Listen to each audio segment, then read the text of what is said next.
Right. Thank you very much for inviting me here to speak. It's always a little bit odd when everybody here is for digitalization, for radical change in the industry, because everybody's focusing on the 5 to 10 years ahead. I tend to look at the next couple of years, and yes, we may be doing everything off-site. We may be doing everything using digital twins and all this stuff. Who's going to pay for it? That's what I want to know.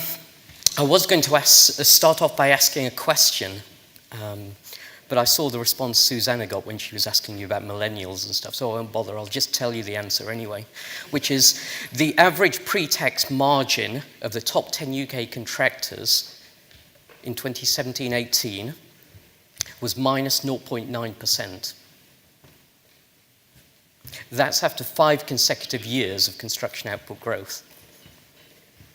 I should point out I depress everybody when I talk, so probably didn't need to add that. That's not actually to do with my presentation as well. But I tend to be a little more cynical towards all this radical change that's going to occur, mainly because I'm old enough to remember the Egan report coming out in '98 November, so 20 years ago. And we were all going to collaborate, we were all going to focus on client needs, and we were all going to get involved in product development and do lots of off-site and things like that. And it all seemed very nice until the financial crisis came, and then everything falls apart as per usual, and we end up in the same situation. So things may change in the long term, but I tend to focus on the next 2 to 5 years. I have a small economics team at CPA, and we do construction forecasts for 30 different construction sectors. I'm not going to take you through all of those sectors because it would bore you all to death, and it's getting dark out there already. I'll just take you through a few of the key construction sectors. And unfortunately, and I apologize in advance for this, I do have to have a couple of slides on Brexit. Increasingly, my time is taken up trying to advise government or inform them about Brexit. From the construction point of view, if any of you are deeply interested in it, then grab me afterwards and you can have my whole Brexit presentation, which takes an hour and a quarter to get through and covers construction labour, construction products trade, and why off-site manufacturing isn't the great panacea for everything. But I'll start off with just a bit on Brexit, a couple of slides, as I say. Okay, so we got to the EU referendum in June 2016, and all the forecasters were predicting that immediately following the vote, if we voted to leave, everything would be catastrophe, and not that much changed. Why? Because at that point, we had a vote. We didn't actually leave at that point. So, very little changed in terms of economic growth. That doesn't mean the EU referendum didn't have any impacts, though. There are a couple of areas where it did impact. One of them is business investment. The blue bars on the chart represent private business investment, and the orange line is capacity constraints. They follow each other reasonably well. It's not a perfect fit, but it's reasonably good fit. Since the middle of 2016, capacity constraints have increased across the whole UK economy. What we would have expected is a substantial increase in business investment, and that hasn't occurred. It's still increased, but only slightly. And it's still increased because the majority of business investment is actually IT equipment, relatively low investment, low cost investments. The area that's most been hit is high investment up front for a long-term rate of return. So from an economy point of view, you're looking at major investments in new factories, manufacturing type investment. From a construction point of view, you're looking at commercial offices, towers, you're looking at prime residential, you're looking at industrial factories. That doesn't mean projects haven't occurred there. They have occurred, but they're mainly ones that were signed up to, where the investment decision was before the referendum.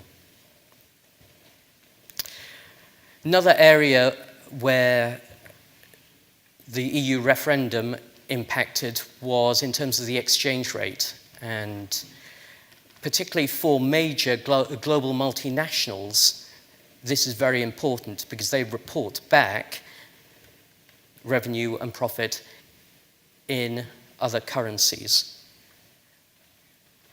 You look from the middle of 2016 onwards, we had a 20% fall in sterling. The blue line is sterling against a basket of other currencies. The orange line is sterling against the dollar. 20% fall because of the shock from the markets post-referendum, and then a gradual appreciation after that. Now, how we go forward depends very much on whether we get a deal or not.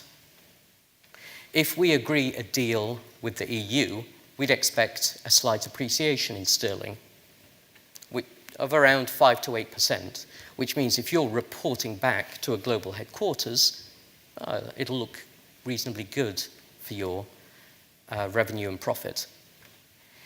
If, on the other hand, we end up with no deal, then you could be looking at the sort of depreciation we had following the EU referendum, the extent of 15 to 20%. I did warn you I'm depressing when I give presentations. So from a business planning point of view, it's incredibly difficult. Do you plan for, assuming flat revenue, plus 5% or minus 15 to 20%? It's a nightmare when doing business planning. Okay, so deal or no deal. We've assumed in our forecasts, which I'm going to take you through for some of the key sectors, that there will be a deal that will get through Parliament and agreed with the EU. Government, businesses, households on the UK side, but also the EU side, have not prepared for no deal.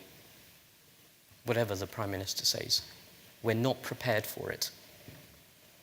Some of our firms, and we represent 20,000 product manufacturing firms, some of them are starting to do a bit of stockpiling, but there's a limit to the extent to which you can do that. The lack of preparation means that we've assumed for our forecasts that no deal is unlikely. And we have a draft Brexit withdrawal agreement, but both politicians and media have done a very bad job of explaining what the withdrawal agreement actually is, mainly because it's 585 pages and they haven't read the damn thing. The Brexit withdrawal agreement gets us out of Europe and into the implementation period. It's not about the long term and what happens after the implementation period. So it's essential we do have a deal, because then we go into the implementation period on the 29th of March, and that extends till the 31st of December 2020, and things stay the same. That's if we have a deal, and that certainty is necessary.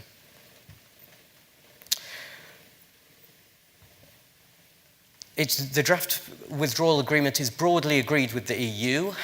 However, the problem is getting it through Parliament, because the Brexiteers are unhappy with it, as they were always going to be, whatever it was. The DUP are unhappy with it, as they were always going to be, which is why Theresa May's policy has been to push things as far back as possible so there isn't another option, realistic option. The misjudgment is probably that in addition to those groups, the Brexiteers and the DUP, there's also the second referendum people who want a people's vote, a referendum on the deal. Those three groups, across Conservatives, Labour, the other parties, may be enough to stop it, and it looks increasingly like they're enough to stop it. Our assumption for the forecasts is that by mid-December, Either it gets through Parliament, and the vote is scheduled for the 11th of December, or it fails. There are some quick revisions, and some of the politicians who are wavering see the bad reaction from the markets to it, and so grudgingly accept it. But it is an assumption. It's difficult to judge at this point. That doesn't mean no deal won't happen. It's an assumption from us for the forecasts. No deal could happen, but if it does happen, it'll be through incompetence, not through design. No deal was realistic in terms of design if we decided in 2016 we weren't going to have a deal, and then we planned for it. Planned as government, planned as businesses, planned as households.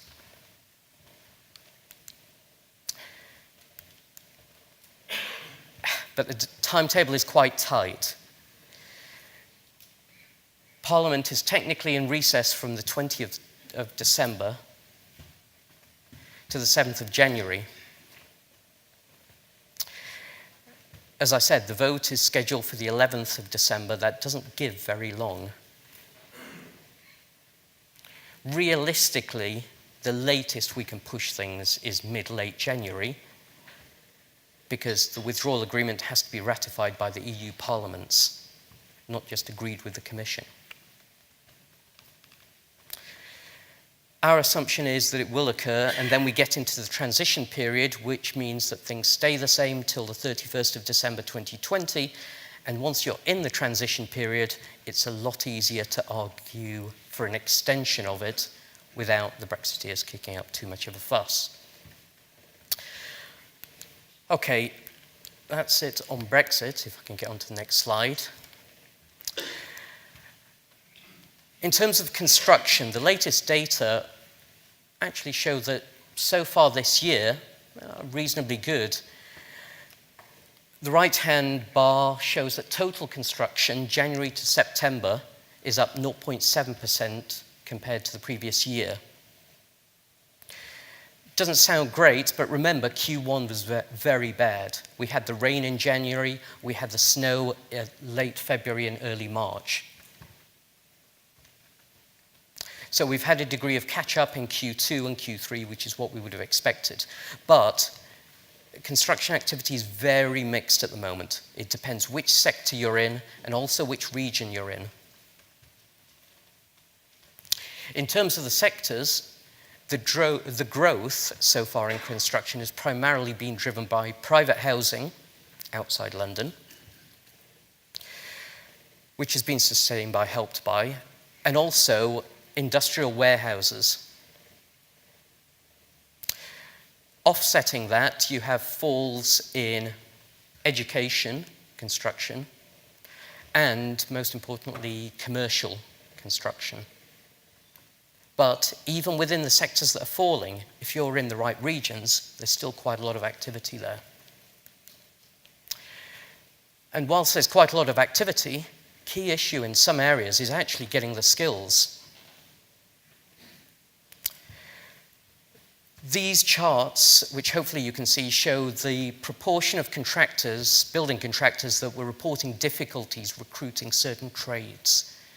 82% of building contractors reported difficulty recruiting carpenters, joiners.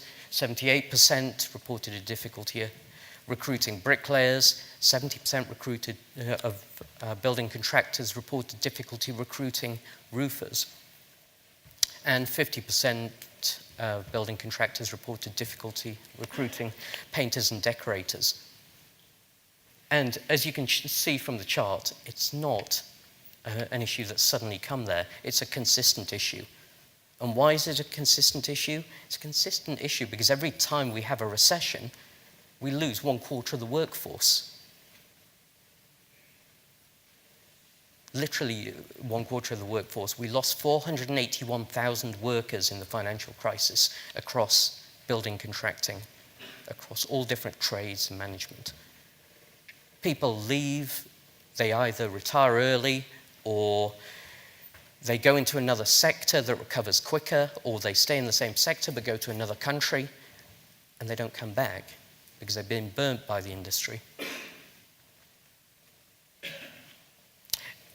Despite this 5 consecutive years of growth, employment in construction in 2018 Q3 was still 9.7% lower than 10 years ago at the pre-crisis peak.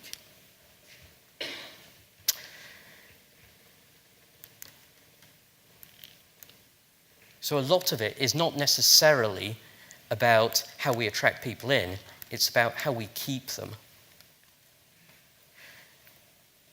Okay, in terms of the sectoral breakdown, I won't spend too much time because I know we're running over. Private house building, we're looking at growth. We're expecting 2% growth in house building next year, which is not great, but depends which region you're in. If you're doing prime residential in London, which we're in at the moment, you're looking at double-digit falls there. Demand has fallen very sharply due to a combination of an oversupply that's been building up for 5 years, combined with uncertain demand from international investors. So if you're in central London, that 2% growth looks unrealistic. It looks far too positive. Equally, if you're in Manchester, Salford, the West Midlands, the East Midlands, Yorkshire and Humber, you're looking at that 2% growth and thinking, that's far too pessimistic. We're experiencing much better growth than that. The 2% is the average for the country, but it's highly mixed. It's highly regional. Just note, the government goes on about its 300,000 target homes per year. They're talking about net additions to supply. And this is important for you rather than house building, because net additions to supply includes changes of use, so changes from offices to residential, which is unlikely to benefit you so much. It also includes conversions, so a house being converted into flats. And from 2016-17, we had 217,000 net additions, and 40,000 of those were conversions or changes of use. So it's important that you understand not just the number, but what the breakdown is by type. God, this was supposed to be one of the positive sectors. Right, you'll be ready to top yourself after this one. This is commercial offices. If anyone presents on mental health after me, they're in trouble. Commercial offices. 1/4 of the UK commercial offices construction market is in London. 3 areas of London. Canary Wharf, Docklands, as our earlier presenter illustrated. West End. And you're looking at the city. If you look at new orders, new construction orders for offices, it fell 25% in 2017. Now, I should point out, it fell 25% from a very high point in 2016, where international investors were already being concerned about the prices that were being quoted for commercial offices projects, particularly in London. Add in the Brexit uncertainty, which, as I mentioned earlier, particularly affects the biggest projects where it's high investment up front for a long-term rate of return. And then you see the collapse in new orders. And commercial offices is a very volatile sector, tends to work to an 8 to 10 year cycle, and we're sort of 10 years on from the pre-crisis peak. Assuming we get a deal, it probably will be okay. But am I willing to bet 300 million on a commercial offices tower now? Or would I rather wait 6 to 9 months? Even within a sector like this, where there are sharp falls in demand, there's still hives of activity there, and it's about finding those hives of activity. Technology, media, telecoms, there is still significant growth in that area, particularly in cities like Manchester, Salford, but also Leeds, Sheffield, Birmingham, and the flexible offices space, your WeWork type business models, they're also rapidly expanding. So from commercial offices, we're expecting that new orders fall to feed through 10% fall this year and then a 20% fall next year. But it depends where you are. It'll look very pessimistic, that forecast, if you're in Manchester and Salford, where there is still lots of activity on site. Retail has a long-term trend that it's suffering from, which won't be a surprise to you, which is the shift to online spending. We've had a number of high-profile casualties in terms of retailers this year. Your Maplins, your Toys R Us, your Debenhams, etc. All famous names, but when was the last time you went in there? Or have you ever ordered online from Toys R Us or Maplin? So what does the struggles of retail do? It means it skews things away from new retail construction and towards warehousing, logistics. Even within a sector like retail that is obviously suffering from that shift online, you still have hives of activity. Your Aldis and your Lidls, who are expanding rapidly. They're both in the middle of major expansion programs, but even there, the nature of their investment may be changing. What they may do is take up existing properties that formerly would have been Toys R Us, Maplin type businesses that have gone under. And so any work they do may be focused more towards effectively fitting out, rather than building new on out-of-town centres. Also, Aldi and Lidl are looking more at smaller stores in smaller urban retail units, the 8,000 square feet, rather than the 15,000 square feet out of town. Again, small urban retail units in existing buildings. So, new orders in retail fell 8.2% in 2017. We're expecting a 10% fall this year and then another 2% fall next year. So, while retail suffers, warehouses construction continues to increase rapidly. I'm sure you've seen Amazon's projects because they're so big. And in the olden days, say 10 years ago, warehouses were largely just big sheds. Apologies to anyone who does warehousing here. But they were largely big sheds. Now we're coming to a period of time where the warehousing is becoming a bit more complex, intelligent warehouses. So not only is the volume increasing, and we forecast volume, but the value is increasing as well. So you get a double boost there. We're expecting warehouses to have increased 20% this year, 5% next year, and then 10% in 2020. And remember, if there are issues around Brexit, ports delays, the demand is only going to increase for warehousing. So the risks for warehousing construction are on the upside. There's also a lot of speculative investment going in there, which is raising the price.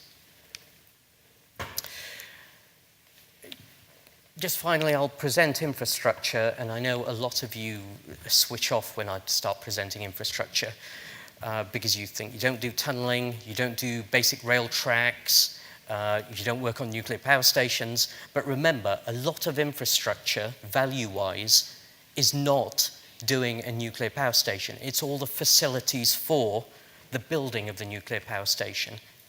Yes, you don't build rail tracks, but you do contribute to the mixed-use projects that are at the major stations. Major interchanges in Birmingham for HS2, if and when it gets going. So it's worth looking at the 10% growth we have, the green bar for rail.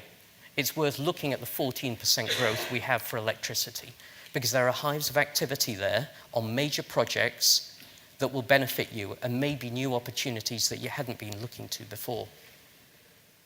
And then, on the right-hand side, you've got harbours and ports. And again, it's not literally the port. A lot of ports have warehouses and offices there. And again, if there are issues around delays, around Brexit, the risk there is on the upside. So at the moment, we're expecting 5% growth next year, and 10% growth in the year afterwards, but it could actually be a lot better than that. I won't take you through any of the other sectors because I'm sure I've bored you all to death, but I have to present the overall for total construction. Just to highlight, we've got 0.6% growth for total construction next year, and then 1.9% growth forecast for 2020. But all that illustrates is that the total construction figure doesn't really make that much difference. It depends which sector you're operating in, which region you're operating in. Find those key areas of growth. And then just finally, the key risks. Okay, so on the short term, obviously the Brexit uncertainty is a big one. Oil prices, which have been falling in the last couple of months, but in the first half of the year, rose to $80 a barrel, which you may not think impacts on you directly, but indirectly, it feeds in to the prices of everything else. Whether it's the haulage, whether it's the manufactured products here. The main contractor's margins, as I mentioned, 5 consecutive years of growth, and yet, even excluding Carillion, which didn't make it to the end of the financial year, the average pre-tax margin of the top 10 UK contractors was minus 0.9%. And that doesn't fall on them, they put the pressure on the supply chain. On the other hand, the positive side of things, if government can actually improve its infrastructure delivery on things like HS2, in terms of things like Hinkley Point C, we could get significant growth on major projects. Another positive risk, there are a few projects in the pipeline that are just on hold just because of a bit of uncertainty. If government can reduce the uncertainty, which seemed like a good risk to put when I was putting the presentation together, but now seems a bit odd. But if they can reduce the uncertainty, those projects will get going.